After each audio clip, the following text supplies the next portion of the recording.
Bismillahirrahmanirrahim. Assalamualaikum warahmatullahi wabarakatuh. Selamat datang kembali di channel saya. Terima kasih teman-teman sudah mengklik video ini. Terima kasih sudah berkunjung kembali di channel ini. Yang baru saja berkunjung bisa support juga channel ini. Oke teman-teman sekalian, para pemirsa, pada kesempatan kali ini diskusi kita masih tentang seputar asam lambung, GERD, anxiety, dan psikosomatik. Dan spesifiknya, poinnya kita akan membahas mengenai susah tidur. Jadi video ini saya dedikasikan kepada teman-teman yang masih mengalami susah tidur, karena saya percaya yang mengalami asam lambung disertai panik berkemungkinan besar pernah merasakan yang namanya susah tidur. Malam demi malam tidak pernah tidur, kalaupun tidur kadang-kadang terbangun malam dan sampai pagi tidak bisa tidur lagi. Saya pun merasakan hal yang sama. Dan pada kesempatan video kali ini saya akan memaparkan apa yang saya lakukan sehingga saya mendapatkan deep sleeping, tidur yang nyenyak, tidur yang berkualitas. Mungkin sebelumnya kita mengetahui banyak referensi yang mengatakan bahwa tidur yang baik adalah 8 jam. Jadi minimal 8 jam setiap malamnya kita beristirahat. Ini adalah referensi atau pengetahuan yang kita semua tahu dan ini sangat baik ya. Tetapi untuk kita yang mengalami asam lambung dan juga disertai panik, istirahat 8 jam adalah sesuatu hal yang cukup sulit untuk kita dapatkan. Dan ada satu referensi yang saya ingin share kepada kita semua di sini, dan saya berpegang pada referensi ini dan saya percaya karena saya sudah mengalaminya bahwa deep sleeping atau tidur yang berkualitas atau kita sebut saja tidur yang nyenyak itu tidak mesti 8 jam, 1 jam, 2 jam atau 3 jam. Yang penting walaupun itu kurang dari 8 jam, tetapi asal istirahatnya baik, maka tetap kita akan bisa mendapatkan deep sleeping atau tidur yang berkualitas sehingga kita bangun keadaan kita sudah bisa segar sedikit. Karena walaupun kita hanya tidur 2 jam atau 3 jam, yang penting kita bisa mendapatkan yang namanya deep sleeping atau tidur yang berkualitas, maka tubuh kita sudah berproses untuk merefresh kembali, untuk maksimalkan kembali semua sel-sel yang rusak, semua hal-hal yang buruk pada tubuh kita sudah difilter pada saat kita mendapatkan deep sleeping. Nah, bagaimana kita mendapatkan yang namanya deep sleeping ini untuk kita yang mengalami asam lambung, GERD, anxiety, dan psikosomatik? Simak video ini sampai selesai, mudah-mudahan bisa memberi manfaat kepada kita semua. Nah teman-teman, sebelum kita membahas cara untuk mendapatkan deep sleeping, pertama saya ingin memaparkan dulu sebabnya, apa penyebab sehingga kita mengalami susah tidur. Jadi pada keadaan kita yang sedang mengalami asam lambung, GERD, anxiety, dan psikosomatik ini, keadaan tubuh kita itu kurang baik ya. Kita kurang, moodnya kita kurang baik, kondisi tubuhnya juga kita kurang baik, nyeri di sana sini, otot tegang-tegang, kemudian cemas yang berlebihan. Ini adalah hal-hal kondisi tubuh kita yang menyebabkan kita tidak bisa beristirahat dengan maksimal. Banyak kecemasan-kecemasan yang menghantui kita, dan ini merupakan masalah yang paling besar saya rasa di waktu kita asam lambung. Kecemasan-kecemasan yang takut mati, kemudian banyak memikirkan hari esok, mengkhawatirkan hari esok. Jadi untuk teman-teman, sebelum istirahat, sebelum kita beranjak tidur, buang-buanglah kekhawatiran untuk hari esok, karena hari esok juga itu masih misteri ya. Jadi kita fokus saja pada apa yang kita lakukan, apa yang kita bisa dapatkan hari ini. Hari ini saya masih bisa makan, saya masih bisa tidur, saya masih bisa beristirahat, maka saya maksimalkan saja istirahat saya maksimalkan saja tidur saya. Besok urusannya nanti besok lagi baru dipikirkan. Ini diusahakan untuk mindset seperti ini kita tanamkan agar kekhawatiran tidur, jangan sampai kita tidur kita tidak bangun lagi, itu bisa terminimalisir sedikit. Jadi inilah penyebab kita susah mendapatkan yang namanya deep sleeping atau tidur yang berkualitas. Bagaimana caranya? Ini saya disclaimer dulu sebelum saya masuk ke poinnya, bahwa setiap orang berbeda-beda, memiliki cara masing-masing, tetapi ini yang saya jelaskan adalah apa yang saya lakukan untuk kemudian saya mendapatkan istirahat. Saya bisa beristirahat ya, walaupun hanya beberapa jam, tetapi kebanyakan setelah saya melakukan hal ini saya kemudian tertidur. Nah, untuk lebih terarahnya lagi kajian ini, saya membaginya kembali seperti biasa menjadi dua bagian. Pertama, saya akan membahas dari sisi tubuh kita, dari sisi fisik, atau mungkin bisa disebut sebagai hal ini bisa dikaji secara ilmu pengetahuan. Banyak referensi ilmu-ilmu pengetahuan sekarang yang menyajikan hal ini, dan saya terapkan dan alhamdulillah efektif. Jadi itu yang pertama. Kemudian yang kedua, saya kaji berdasarkan sisi kerohaniannya, sisi religinya, sisi kejiwaannya, emosi kita, psikis kita, bagaimana untuk kita men-set itu agar kita bisa mendapatkan tidur yang berkualitas. Baiklah, kita masuk pada poin yang pertama. Kita harus set time to sleep. Set waktu Anda untuk tidur. Mantapkan niat Anda untuk tidur. Misalnya kita men-set jam 9 malam saya sudah harus tertidur. Kita susun plan, kita susun rencana untuk kita tidur di jam 9 malam. Ini mungkin kelihatan sederhana, tapi mindset ini akan melatih kita pelan-pelan untuk bisa disiplin, untuk bisa tidak tiba masa, tiba akal. Ini juga akan berpengaruh kepada otak kita dan mindset kita sehingga bisa bekerja secara rasional.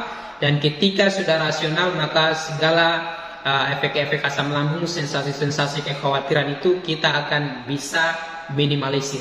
Jadi ini penting, kita harus men-set waktu kita, tekadkan, niatkan kuat-kuat dalam hati kita bahwa jam 9 malam atau jam berapa saja tujuan teman-teman sekalian, jam 9 malam saya sudah harus tertidur.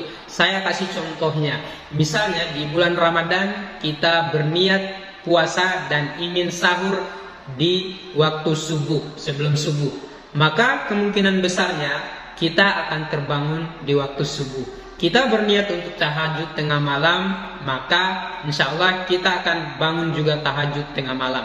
Walaupun kadang-kadang juga tidak bangun, tetapi kebanyakan saya percaya pasti bangun kalau kita sudah menanamkan mindset lebih awal di pikiran kita bahwa kita akan melakukan hal itu pada waktu itu. Jadi ini penting teman-teman. Kemudian yang kedua, setelah kita men-set waktu kita untuk tidur, pastikan kita makan 2 atau 3 jam sebelum kita tidur, sebelum kita istirahat.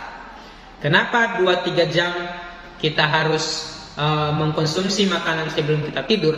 Agar ketika kita tidur, lambung kita juga sudah tidak bekerja ekstra, dia juga sudah beristirahat. Makanan sudah diuraikan sebelum kita beranjak untuk beristirahat. Kemudian selanjutnya, pastikan makanan yang kita konsumsi adalah makanan-makanan yang bukan pantangan asam lambung. Bukan makanan-makanan yang bisa men-trigger atau menstimulasi naiknya kembali asam lambung. Karena ketika kita sembarang mengkonsumsi makanan-makanan yang bisa menstimulasi naiknya asam lambung, maka keadaan lambung kita pasti akan kurang nyaman, kembung, begah, kemudian panas ulu hatinya dan lain-lain. Hal ini akan menjadi pemicu untuk kita bisa beristirahat.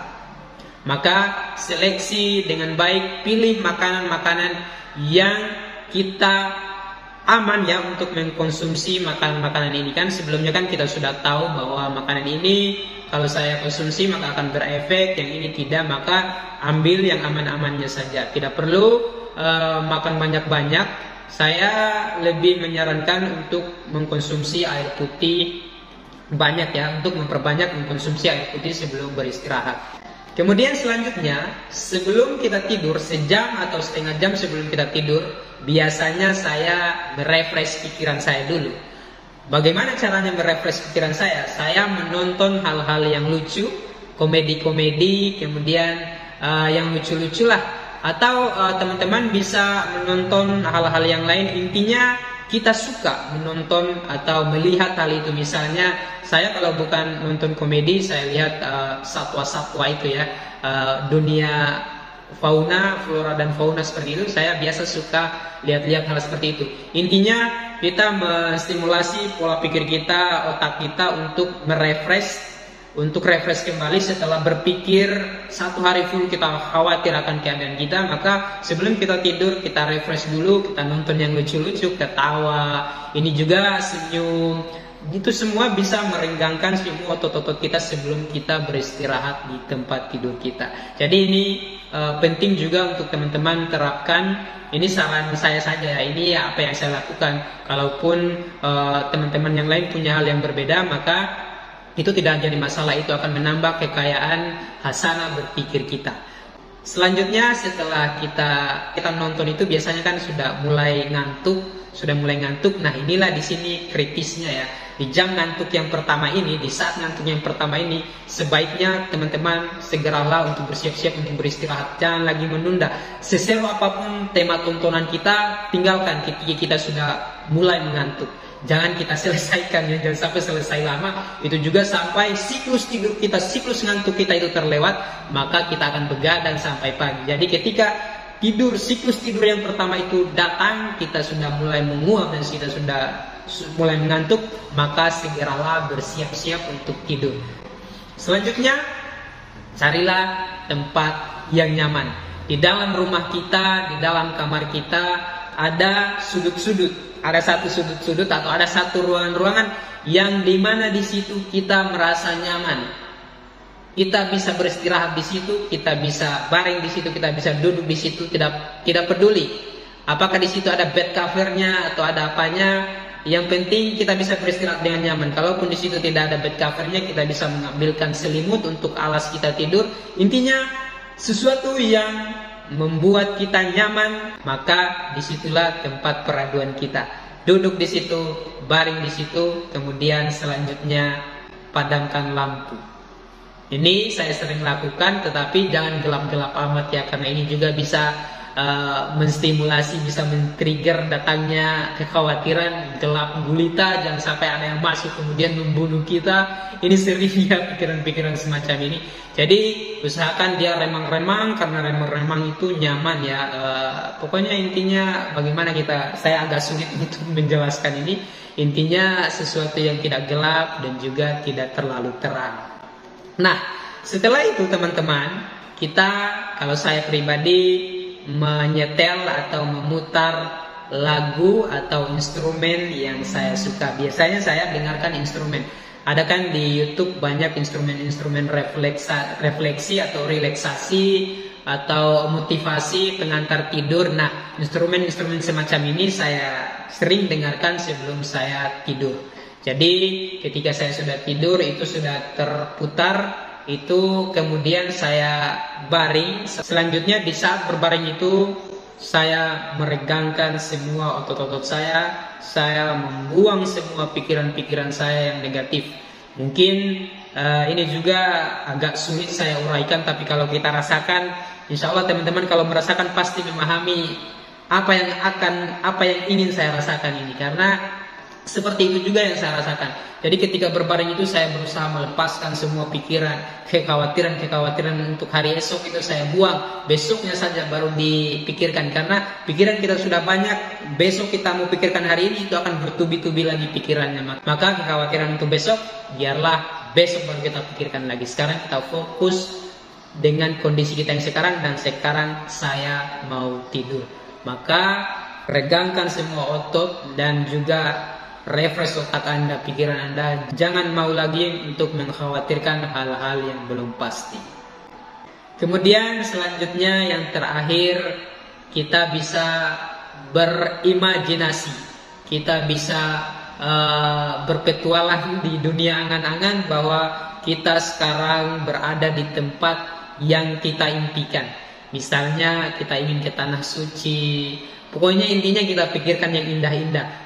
Dan saya percaya ketika kita semua teman-teman sekalian sudah melakukan hal ini, kemungkinan besar kita akan bisa tertidur dan mendapatkan tidur yang berkualitas. Nah, itu dia yang pertama, itu saya katakan sebagai sesuatu yang bisa dilihat di fisik kita. Kemudian untuk poin kedua, seperti yang saya katakan tadi, dari sisi rohaninya, dari sisi religinya, mental kita, psikis kita bagaimana, maka hal ini mungkin bisa menjadi tambahan informasi juga, dan saya pikir ini juga tidak kalah pentingnya sisi-sisi rohani ini, sehingga bisa merasionalkan pola pikir kita, merasionalkan mindset kita. Yang pertama teman-teman, sebelum teman-teman tidur maka berwudulah. Untuk yang muslim ya.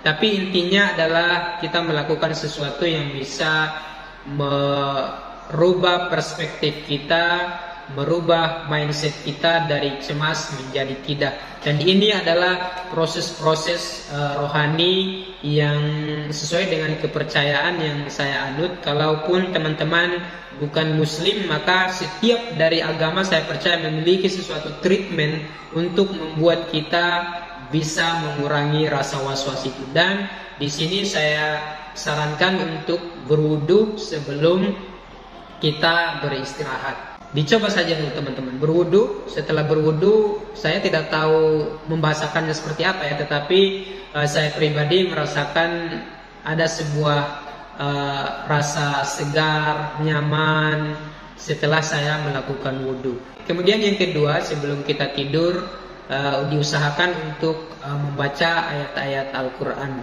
Walaupun tidak memegang Al-Quran, tetapi kita bisa melakukan misalnya zikir-zikir ringan, istighfar ringan, sambil kita berbaring, sambil kita beristighfar. Nah, ini juga saya percaya bisa mensugesti pikiran kita untuk bisa lebih tenang.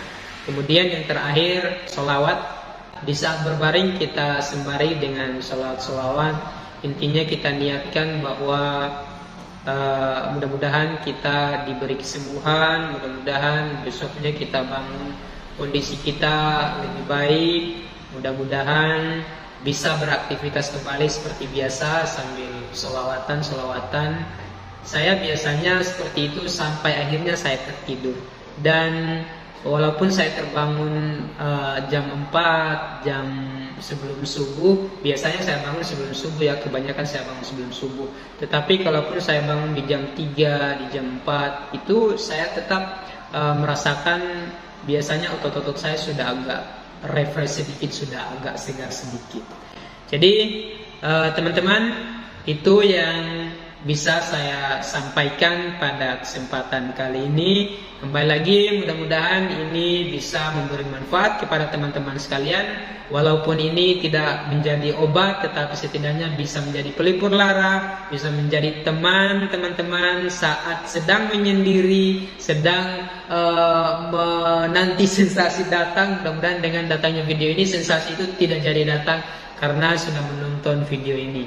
Dan satu lagi poin yang ingin saya sampaikan kepada keluarga yang sehat ya, jika ada di keluarganya, saudaranya, anaknya, istrinya, suaminya atau kerabatnya yang mengalami asam lambung, tolong pahami mereka, jangan terlalu ditekan karena kondisinya memang kalau kita nalar dengan pikiran kita yang sehat mungkin agak susah ya. Tetapi mereka juga yang mengalami asam lambung itu sudah setengah mati. Jadi pahami mereka, ayomi mereka dengan baik. Jangan sampai mereka merasa terdiskriminasi, tertekan, dan itu kemungkinan besar akan memperburuk kondisi mereka. Dan itu saja yang bisa kami sampaikan. Terima kasih sekali lagi atas kunjungannya, dan yang belum mensupport channel ini bisa support dulu agar penyebaran informasi juga di channel ini bisa baik. Kami akhiri. Assalamualaikum warahmatullahi wabarakatuh, dan selamat berjumpa di video berikutnya.